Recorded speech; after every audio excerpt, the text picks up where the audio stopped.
बहुत प्राचीन समय की बात है, जब पृथ्वी पर अधर्म, पाप और अन्याय बहुत बढ़ गया था।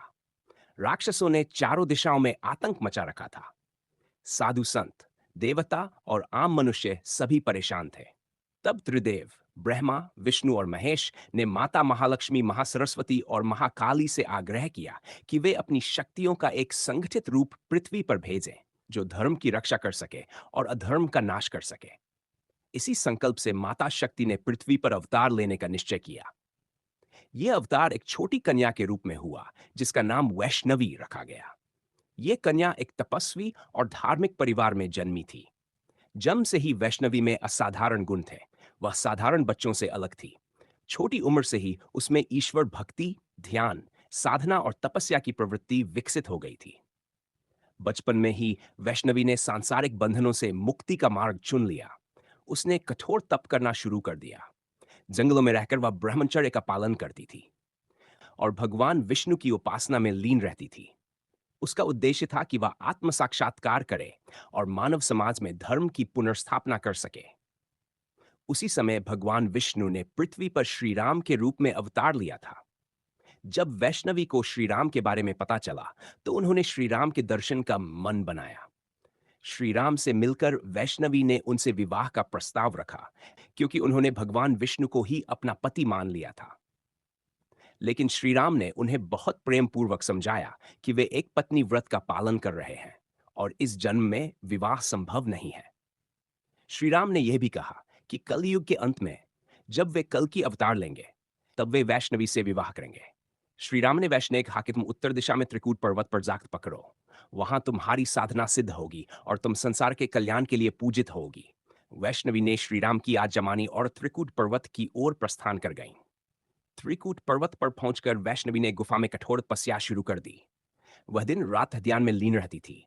उनके ते और तपस्या की ऊर्जा से पूरे वातावरण में दिव्यता फैल गई।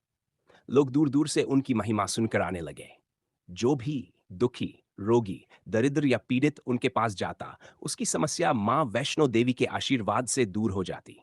लेकिन जहां अच्छाई होती है, वहां बुराई भी उसे चुनौती देती है। उसी समय भैरवनाथ नाम का एक शक्तिशाली तांत्रिक था।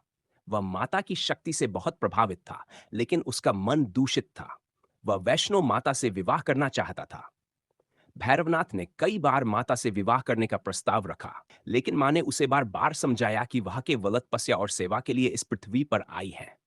लेकिन भैरवनाथ नहीं माना और जबरदस्ती करने की कोशिश करने लगा। माँ ने भैरवनाथ से बचने के लिए अपनी दिव्य शक्तियों से त्रिपुर के विभिन्न स्थानों पर यात्रा की। इस यात्रा में उन्होंने कई चमत्कारी कार्य किए। माता सबसे पहले बांगंगा नाम के स्थान पर पहुंची। वहां उन्होंने अपनी प्यास बुझाने के लिए अपने धनुष से एक बाण चलाकर धरती से जल निकाल दिया। आज भी हजलधारा बांगंगा के रूप में बह रही है। इसके बाद माता ने चरण पादुका नाम का स्थान पर विश्राम किया। कहते हैं यहाँ माता के चरणों के निशान आज भी पत्थर पर अंकित हैं। इसके बाद माता अर्धकुंवारी गुफा में गईं, जहां उन्होंने 9 महीने तक ध्यान साधना की। अर्धकुंवारी का अर्थ है आधा गर्भ, यानी आधी यात्रा।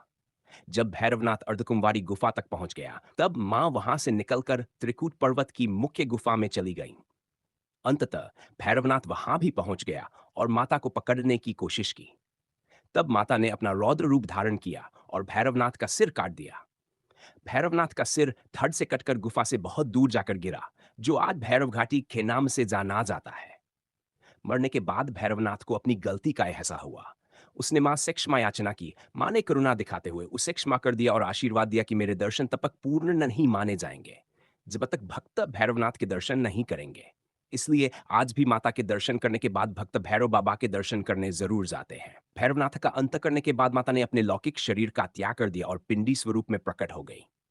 इस गुफा में माता 3 पिंडी रूपों में विराजमान है, महाकाली, महालक्ष्मी और महासरस्वती। ये तीनों पिंडी शक्ति के 3 रूपों का प्रतीक हैं।